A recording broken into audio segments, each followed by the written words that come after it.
Le sport à l'honneur comme tous les vendredis matins avec Baptiste et sa chronique hors-jeu. Baptiste, ce matin avec toi, on parle football écossais et l'histoire d'un derby qui déchaîne toutes les passions. Bonjour Baptiste. Pour comprendre ce que signifie le mot rivalité, il faut s'envoler pour Glasgow, en Écosse, et remonter le temps jusqu'à la fin du 19e siècle.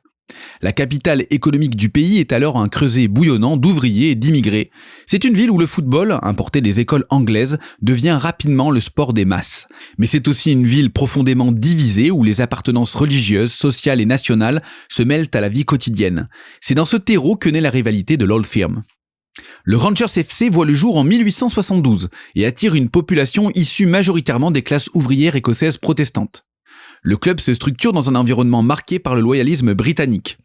Les Rangers deviennent peu à peu le symbole de ceux qui se sentent écossais et britanniques à la fois, attachés à la couronne, à l'union et à une certaine vision morale du travail et de la discipline.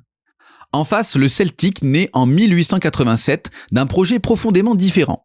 Le fondateur, le père Walfrid, moine d'origine irlandaise, veut créer un club pour lever des fonds en faveur des pauvres catholiques du quartier de l'East End. L'immigration irlandaise a en effet transformé Glasgow. Pauvres, discriminés, relégués dans les usines ou les docks, ils constituent une minorité catholique stigmatisée dans une Écosse à dominante protestante. Le vert et le blanc du maillot rappellent l'Irlande, le trèfle de l'écusson symbolise les racines culturelles et le nom même du club évoque une fraternité entre peuples celtes. Au fil des décennies, la ville se divise symboliquement. Ibrox Park devient la forteresse des protestants et des unionistes, Celtic Park devient celle des catholiques et des nationalistes. Les drapeaux de Saint-Georges, du Royaume-Uni et de l'Ulster flottent d'un côté, ceux de l'Irlande et de la République tricolore de l'autre. Chaque match devient un rituel de confrontation identitaire. Le mot Old Firm, vieille entreprise, apparu dans la presse écossaise, traduit à la fois la longévité et la rentabilité de cette rivalité. Les derbys remplissent les stades, vendent des journaux et font vivre toute une économie du football local. Sur le plan sportif, la rivalité entre Rangers et Celtic est l'une des plus équilibrées et des plus féroces du football mondial. Ensemble, les deux clubs dominent le football écossais depuis plus d'un siècle, se partageant plus de 110 titres de champion, 55 chacun, et la quasi-totalité des coupes nationales. Le bilan des confrontations est à l'équilibre avec 171 victoires de chaque côté. Le Celtic connaît son âge d'or dans les années 1960, sous la direction de Jock Stein.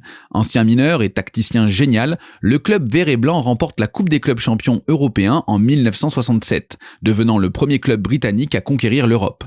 Les Lisbon Lions, tous nés à moins de 50 km de Glasgow, entrent dans la légende.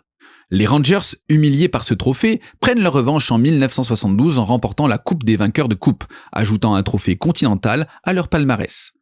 Les années 1980-1990 sont celles de la professionnalisation. Les Rangers, avec des stars comme Brian Laudrup, Paul Gascoigne et Ali McCoist, remportent 9 titres consécutifs.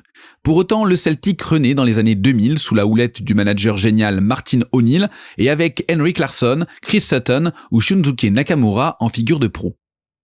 Chaque rencontre entre les deux clubs est un événement national. L'intensité du jeu dépasse souvent la logique sportive. Les matchs sont parfois violents, les expulsions nombreuses et les débordements fréquents.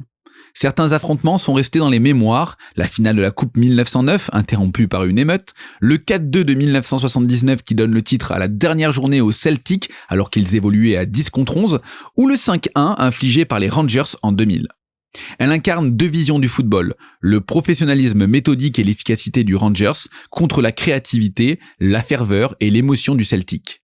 Gagner l'Old Firm, c'est bien plus que 3 points, c'est affirmer une identité, dominer un voisin détesté, réaffirmer sa place dans l'histoire. Cette opposition religieuse et culturelle a souvent dégénéré. Pendant des décennies, les jours de derby étaient synonymes de bagarres, de tensions dans les rues.